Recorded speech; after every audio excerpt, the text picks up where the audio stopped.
तोहरे भैया आई रहन।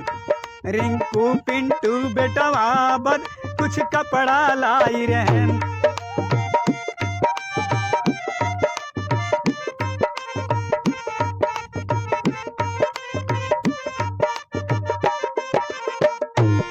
दो चार दिना बीतल तोहरे भैया आई रहन।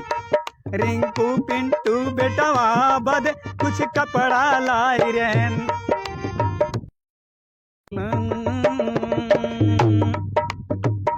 रिंकू के पापा सुना बुरा समाचार बा, बुरा समाचार बा।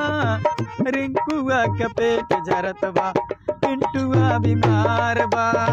रिंकुआ के पेट झरत बा, पिंटुआ बीमार बा। रिंकू के पापा सुना बुरा समाचार बा, बुरा समाचार बा। रिंकुआ के पेट झरत बा, पिंटुआ बीमार बा।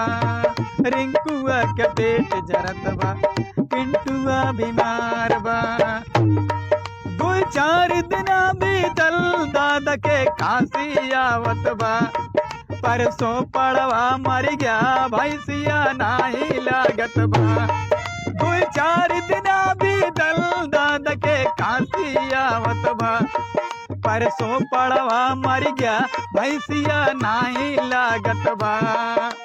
दूधवा के खातिर लड़का रोवत तोहार बा, रोवत तोहार बा। रिंकुआ के पेट झरत बा, पिंटुआ बीमार बा। रिंकुआ के पेट झरत बा, पिंटुआ बीमार बा।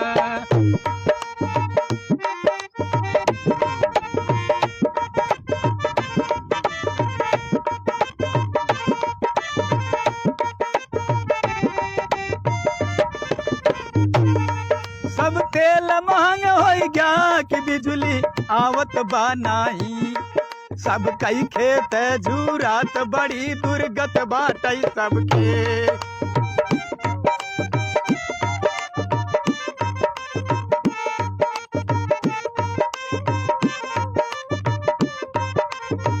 हो सब तेल महंग हो गया कि बिजली आवत बा नाही। सब कई खेत झूरात बड़ी दुर्गत बाटई सबके। बिजली के खंभा पर कई टूटल तार बा, टूटल तार बा। रिंकुआ के पेट झरत बा, पिंटुआ बीमार बा। रिंकुआ के पेट झरत बा, पिंटुआ बीमार बा।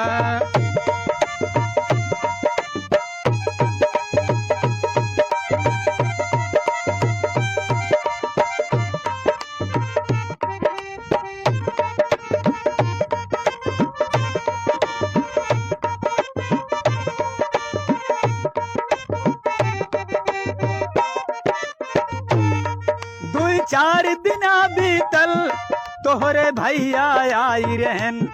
रिंकू पिंटू बेटवा बद कुछ कपड़ा लाई रहन।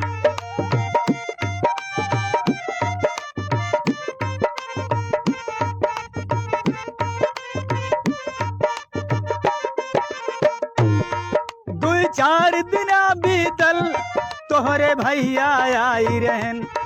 रिंकू पिंटू बेटवा बद कुछ कपड़ा लाई रहन।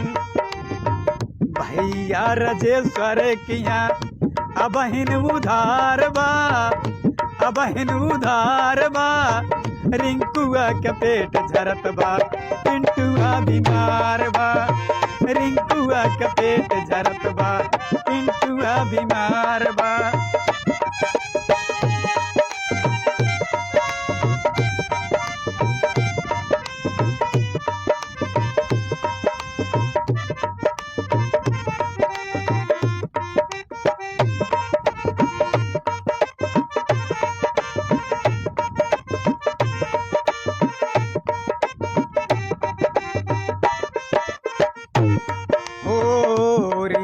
के पापा सुना बुरा समाचार बा, बुरा समाचार बा।